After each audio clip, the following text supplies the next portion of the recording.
আমরা আজকে একটা ঐতিহাসিক এক্সপেরিমেন্ট করব। ঐতিহাসিক কেন বলছি?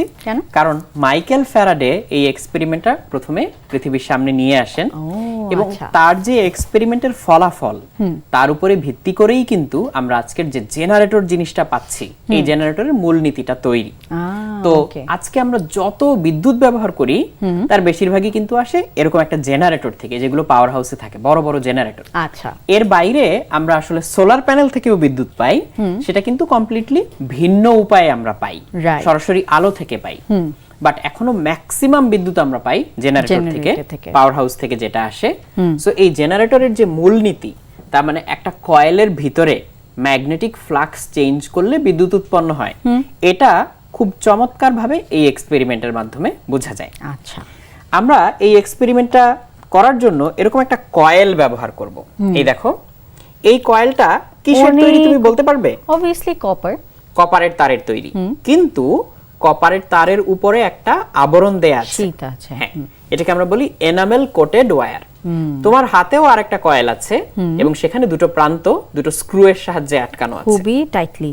হ্যাঁ, কাজেই তুমি এরকম একটা রেডিমেড কয়েল ব্যবহার করতে পারো অথবা হাতে এরকম একটা কয়েল তৈরি করে নিতে পারো। আচ্ছা, এই ওয়্যারটার তো মনে হচ্ছে ডেনসিটি বেশি, একটু মোটা তার, আমার হাতেরটা একটু চিকন তার। এই তারগুলো তুমি কোথায় পাবে আমি বলে দেই। তোমরা দেখবে বিভিন্ন দোকানে ফ্যান বা মোটর ঠিক করা হয়। ফ্যান বা মোটর ঠিক করার যে তার বা মোটর বাঁধার যে তার, সেই তারটাই হচ্ছে এই তার। তুমি চাইলে দোকান থেকে এটা আউন্স ধরে কিনে আনতে পারবে। আচ্ছা, সেই তার দিয়ে এরকম একটা কয়েল তুমি তৈরি করে নিতে পারবে খুব সহজেই। তবে কানেকশন দেওয়ার সময় দুই মাথার আবরণ তুলে নিতে হবে, যেটা সামান্য একটু আগুনে পুড়িয়ে বা ছুরি দিয়ে স্ক্রেপ করে বা ঘষে ঘষে উঠিয়ে ফেলা যায়। একটু সাবধানে করতে হবে। তাহলে এবার এই তারটাকে আমরা কানেক্ট করব আমাদের গ্যালভানোমিটারের সাথে। ঠিক আছে, কানেক্ট করার জন্য আমি গ্যালভানোমিটারের যে নেগেটিভ প্রান্ত সেটার সাথে কানেক্ট করে নিলাম কালো তার দিয়ে, আর অন্য প্রান্তটা আমি লাল তার দিয়ে কানেক্ট করে নিলাম, পজিটিভ এন্ডটা। হ্যাঁ, কানেক্ট করা হয়ে গেল।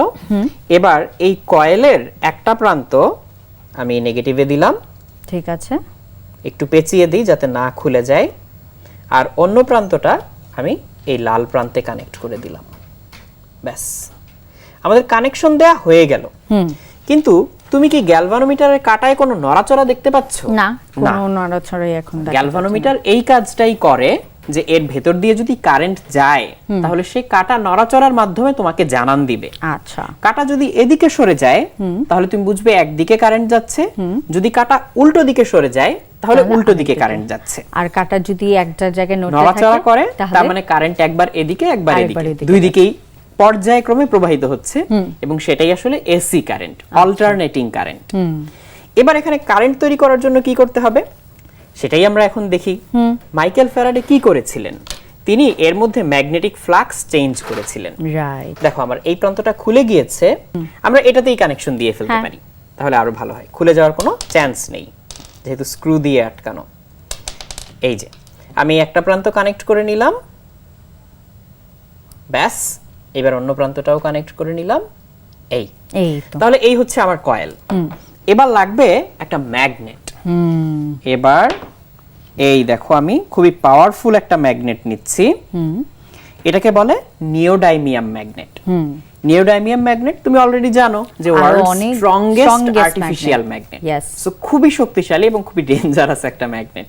ফোনের কাছাকাছি আনলে বা ইলেকট্রনিক ডিভাইসের কাছাকাছি আনলে ক্ষতি হওয়ার সম্ভাবনা, অনেক ক্ষতি হওয়ার সম্ভাবনা। এবার আমি গ্যালভানোমিটারটাকে এখানে রেখে এই কয়েলটার কাছে এই ম্যাগনেটটা আনা নেওয়া করব। তুমি কাটার দিকে খেয়াল রাখবে। আচ্ছা, রেডি?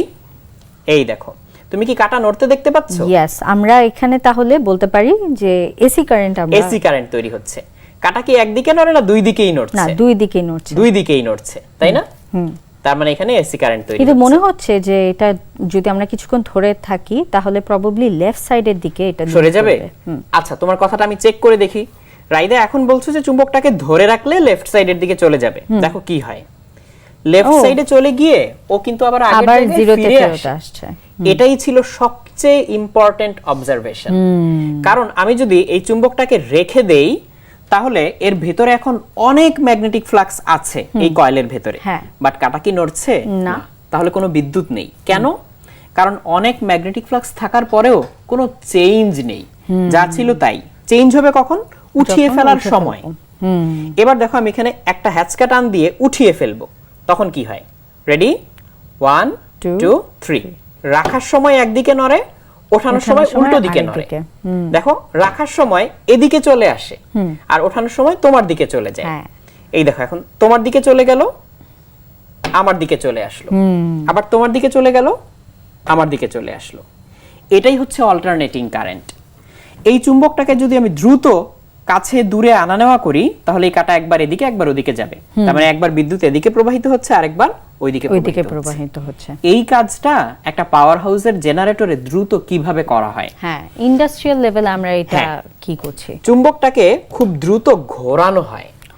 কাছে দূরে না এনে এই চুম্বকটাকে খুব দ্রুত এরকম এরকম করে ঘোরাতে থাকে, এরকম করে। আচ্ছা, এক সাইড আর এক সাইড হতে থাকে। আমি এখন আস্তে আস্তে ঘোরাচ্ছি, বাট তুমি কি কাঁটা নড়াচড়া দেখতে পাচ্ছ? হ্যাঁ, দেখতে পাচ্ছি। হ্যাঁ, তাহলে এই যে আমি আস্তে আস্তে ঘোরানোর ফলেও কাঁটা যে নড়াচড়া করছে, তার মানে এখানে বিদ্যুৎ তৈরি হচ্ছে।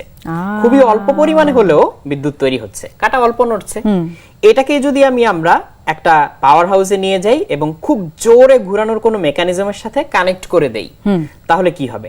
অনেক জোরে ঘুরবে এবং অনেক বিদ্যুৎ তৈরি হবে। এটাই ছিল জেনারেটরের একদম মূল নীতি। আর এই যে আমরা দেখলাম ফ্যারাডে ইফেক্টটা, যে একটা বদ্ধ কুণ্ডলীর ভিতরে আমরা ম্যাগনেটিক ফ্লাক্স চেঞ্জ করলে বিদ্যুৎ তৈরি হয়, এর উপরে ভিত্তি করে এই জেনারেটর তৈরি। তোমার হাতে নিওডাইমিয়াম ম্যাগনেট যদি নাও থাকে, এরকম নরমাল একটা ম্যাগনেট, এই যে এরকম একটা ম্যাগনেট, রিং ম্যাগনেট, তার সাহায্যেও কিন্তু পরীক্ষাটা করা যায়। দেখতে পাচ্ছ যে এর মাধ্যমেও কিন্তু বিদ্যুৎ তৈরি হচ্ছে।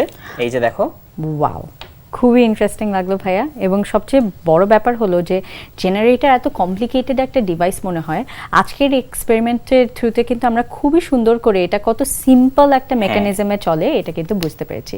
আর গুরু ফ্যারাডেকে তো বলতেই হবে থ্যাংক ইউ ভেরি মাচ আমাদের জীবনটাকে এত সুন্দর করে দেওয়ার জন্য, এই ছোট্ট একটা নীতি দিয়ে, ছোট্ট না অনেক বড় একটা নীতি দিয়ে, এবং তোমাকেও আমাদেরকে এত সুন্দরভাবে এই এক্সপেরিমেন্ট